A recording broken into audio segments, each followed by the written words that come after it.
I was, of course, happy to meet the Hezbollah people because it's a point of view that's rarely heard in the United States.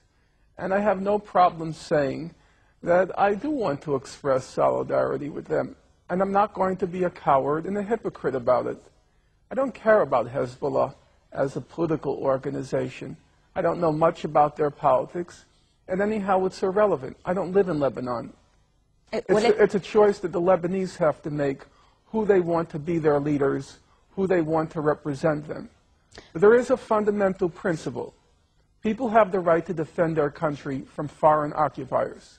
And people have the right to defend their country from invaders who are destroying their country. And that, to me, is a very basic, elementary, and uncomplicated question. My parents went through World War II. Now, Stalin's regime was not exactly a bed of roses.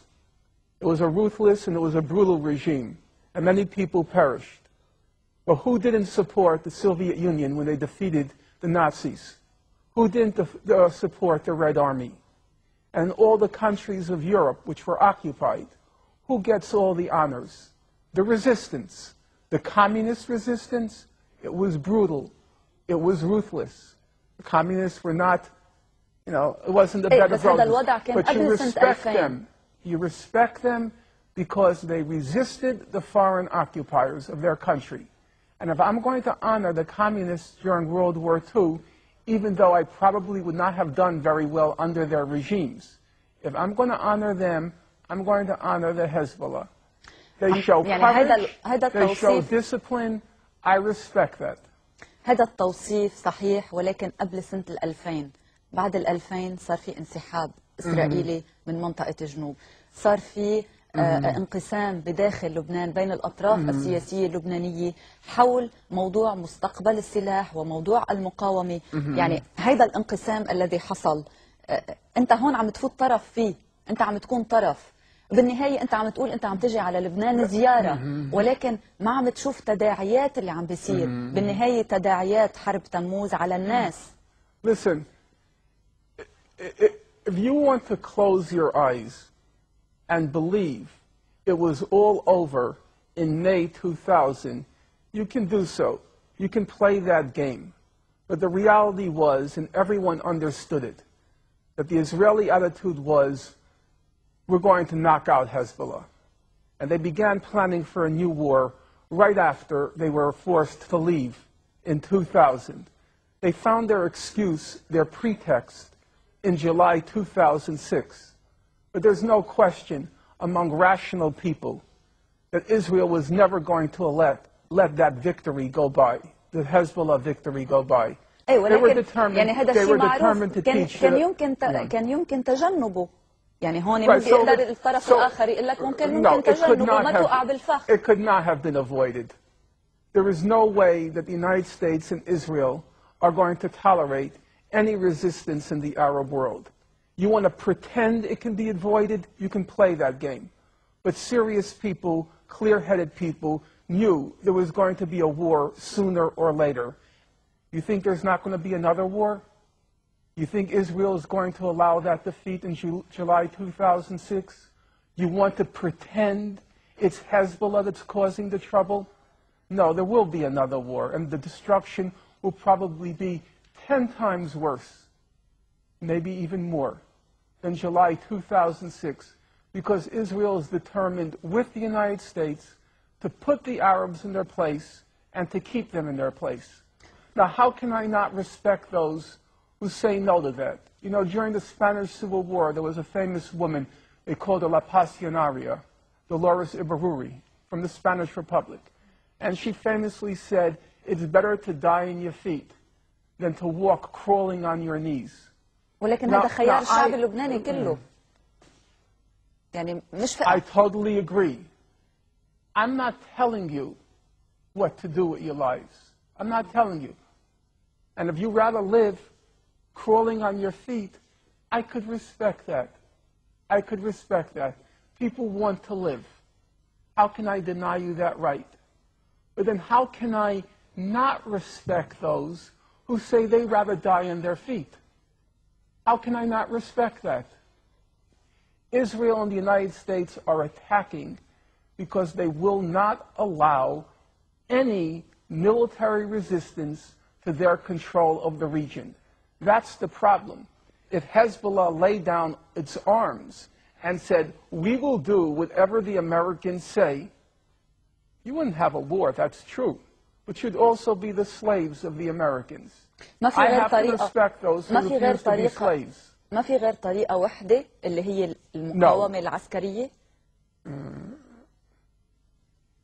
I don't believe there's another way. I wish there were another way.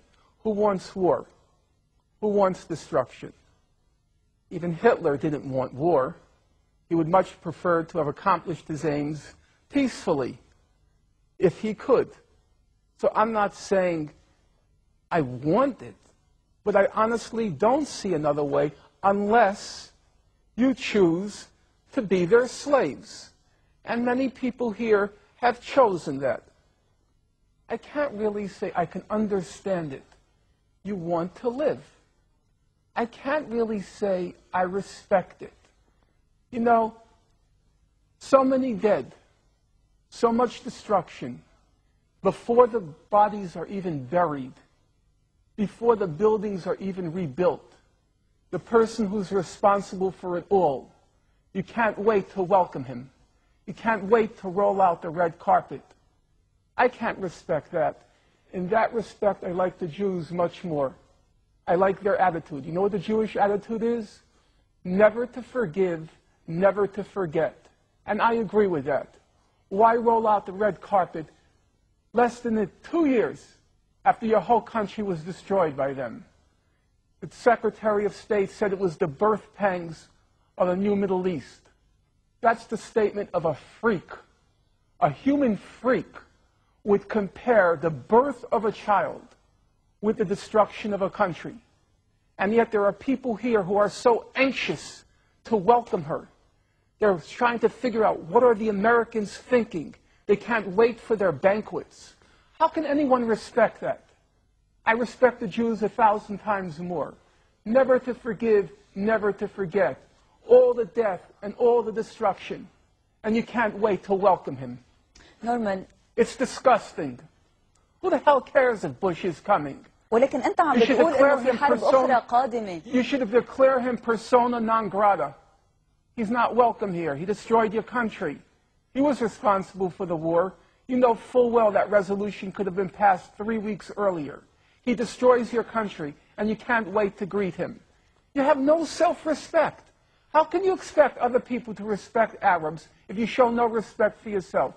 If the Lebanese people overwhelmingly vote to let the Americans and Israelis have their way, I guess you have to accept that.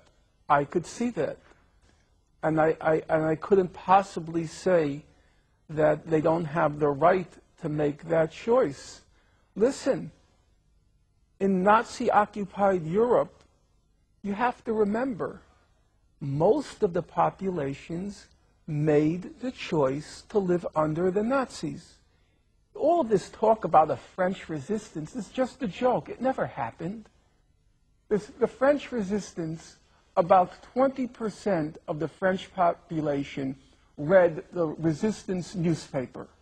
There were maybe 10% of the French who resisted. The rest said, don't resist, because the Nazis were ruthless. You resist, 400 are killed for each soldier that's killed. That's how the Nazis operated. So that most of the French said, like you, we want to live. Don't resist. But now I have to ask you, in retrospect, who do we honor? Do we honor those who say, let us live? Or do we honor those who said, let's resist? Leaders come last. There will be a leader who comes into power in Israel who is willing to make the concessions after the conditions have been created. Namely, Israel has to suffer a defeat.